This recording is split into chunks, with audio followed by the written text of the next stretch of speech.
हाँ जी, हेलो नमस्कार, welcome to inculcate Learning. So board नहीं है यहाँ पे, लेकिन आपकी क्वेरीज़ के आंसर्स डेफिनेटली हैं।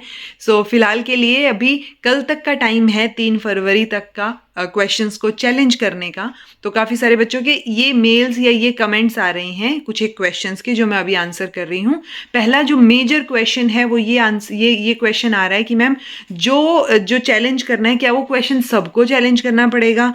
तो नहीं, सबको चैलेंज करने की ज़रूरत नहीं है, लेकिन अगर आप जो है इस पोजीशन पे खड़े हो कि अगर ये क्वेश्चन चैलेंज हो गया और आपके 2 नंबर बढ़ गए तो शायद जेआरएफ हो जाए या आप उसके आसपास हो या नेट हो जाए, तो डेफिनेटली आपको कर देना चाहिए। बिकॉज किसी और के भरोसे नहीं बैठना है, हो सकता है कोई ना करे यही सोच के कि कोई ना कोई तो कर ही देगा, ठीक है। तो इसलिए वो बच्चे तो डेफिनेटली कर ही देना, देखी जाएगी पैसों की, तो वो तो डेफिनेटली कर देना जो मार्जिन पे बैठे हो, जिनको लग रहा हो कि यार 2-4 नंबर ऊपर नीचे हुए ना तो नेट या जेआरएफ हो सकता है, ठीक है। अदरवाइज जरूरत नहीं है सबको करने की।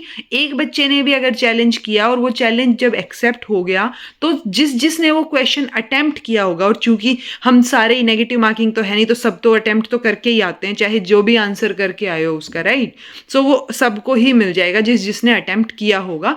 तो ऐसा नहीं है कि जो चैलेंज करेगा सिर्फ उसको ही उसके मार्क्स मिलेंगे, ऐसा नहीं होगा। ओके, दूसरा क्वेश्चन जो मैंने लिख के रखा था, ओके, दूसरा मेजर क्वेश्चन, एक बच्चे ने आज बोला कि क्या मैम आप चैलेंज कर सकते हो, आप क्यों नहीं चैलेंज कर देते बच्चों के लिए, ठीक है। और फिर उसमें रिप्लाई भी कर रखा है किसी ने कि पैसे लगते हैं ना इस चीज़ के। तो देखो आप लोगों के ना इस पे वो होता है ना, इंडिविजुअल डिफरेंसेस का कॉन्सेप्ट आपको समझ आ जाएगा। कैसे? क्योंकि जब मैं एग्जाम देने की बात करती हूँ कि हाँ मैं दे के आऊँ हर बार, या इस बार जैसे मैंने नहीं दिया, तो आप लोगों को ये होता है सीट खराब कर देगी और ये पता नहीं क्या क्या हो जाता है कि क्यों ही दिया पेपर।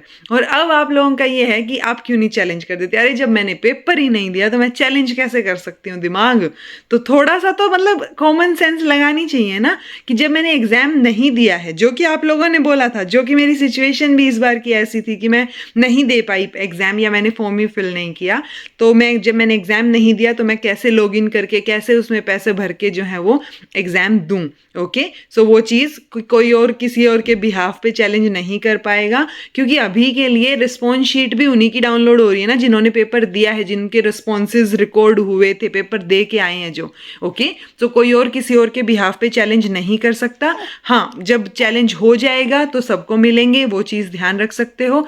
एक इंपॉर्टेंट चीज़ जो मैं दोबारा से याद दिला देती हूँ, रिस्पॉन्स शीट डाउनलोड करना। अगर आप इतना भी इंटरेस्टेड नहीं हो ना, या फिर आपको लग रहा है कि कौन झंझट मोल ले कि पेपर की जो आंसर की है वो मिलाई जाए, अगर आंसर की नहीं भी मिला रहे हो तो भी अपनी रिस्पॉन्स शीट डाउनलोड करके रख लो।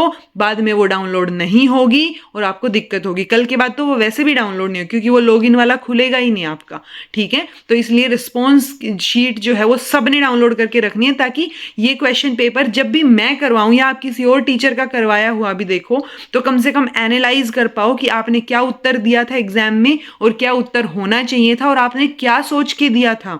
ओके, तो वो सोच के जो चीज दी थी और वो गलत करके आए हो, वो थॉट प्रोसेस ही तो बदलना है, ठीक है। तभी तो आप बेटर परफॉर्म कर पाओगे नेक्स्ट एग्जाम में। तो इसलिए जिनको डर लगता है या जो सोचते हैं कि हम तो सीधा रिजल्ट ही देखेंगे, हमें नहीं करनी आंसर की मैच, वो स्टूडेंट्स भी मेक श्योर करें कि वो रिस्पॉन्स शीट डाउनलोड कर लें। अगर फिर भी अभी कोई क्वेरी रह गई है तो कमेंट कर दीजिएगा। अगर कुछ ज़्यादा ही जेन्युइन लगा तो मैं जो है वीडियो बनाने की कोशिश करूँगी, ठीक है जी। So this was all about today. Thank you so much for watching. Be happy, keep smiling, subscribe to inculcate learning and be consistent in your efforts. Take care, see you in next video.